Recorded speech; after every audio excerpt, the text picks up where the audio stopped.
In today's biased news, the European Union passes hardline immigration reforms. The UN says Israel's phony safe zones are insufficient. And for once, the US gets some high-speed rail investment.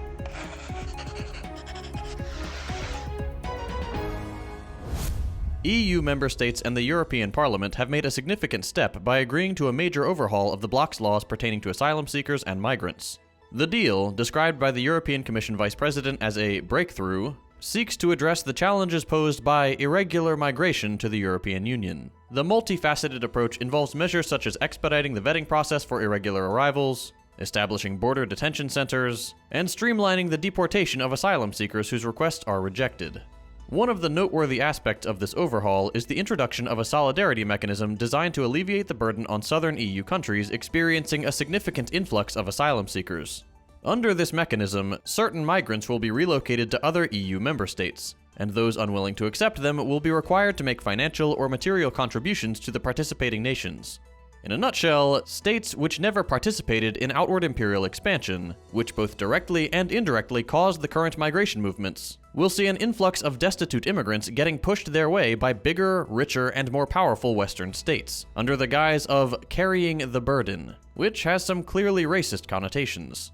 German Chancellor Olaf Scholz welcomed the agreement, and the Italian Interior Minister also expressed relief, characterizing the agreement as a, quote, great success for Europe and for Italy.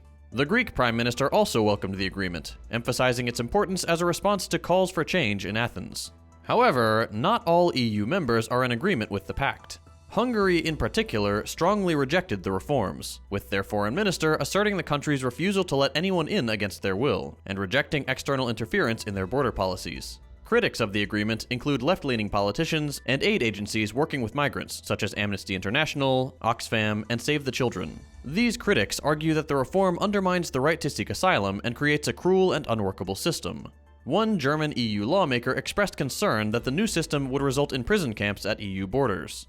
Sea-Watch, a rescue charity backed by multiple NGOs, labeled the agreement as a historic failure, and criticized it as a concession to right-wing parties in Europe.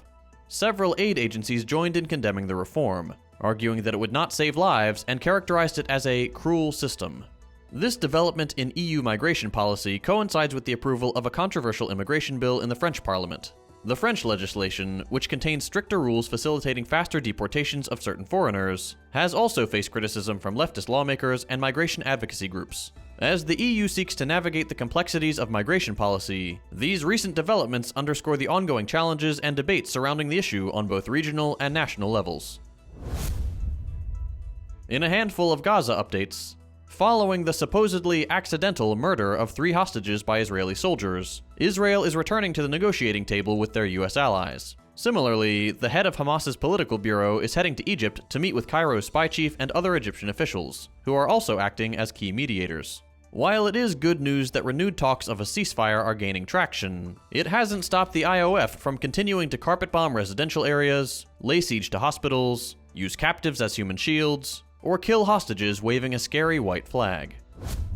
The UN has made it clear to Israel that a desolate strip of desert on the southern Gaza coast cannot and will not be considered a safe zone.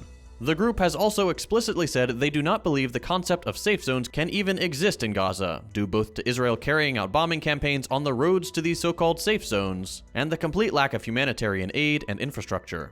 A recent example of this callous disregard for human life was captured live on air when an Israeli drone struck a residential building near a hospital where an Al Jazeera team was reporting. The strike killed 10 and injured 60.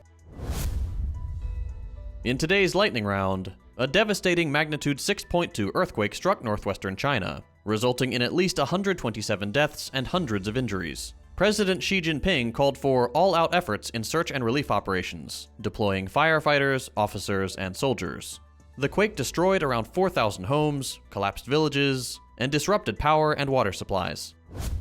A volcano in southwest Iceland erupted after weeks of intense earthquake activity. The eruption, with glowing jets of lava and billowing clouds of red smoke, occurred near the fishing town of Grindavik. Experts described the eruption as among the most spectacular ever seen. The Democratic Republic of Congo held presidential and legislative elections marred by delays, opposition claims of fraud, violence, and logistical challenges. Despite reports of chaos, the Election Commission assured voters that all polls would be open for the required 11 hours. Presidential candidate Martin Fayulu criticized the situation, stating, "It is total chaos." And in rare positive American infrastructure news, the Biden administration has announced a substantial federal investment of $8.2 billion in rail travel, marking the largest investment in generations. The funds will support 10 major rail projects, including the development of a high-speed rail link between Las Vegas and Rancho Cucamonga.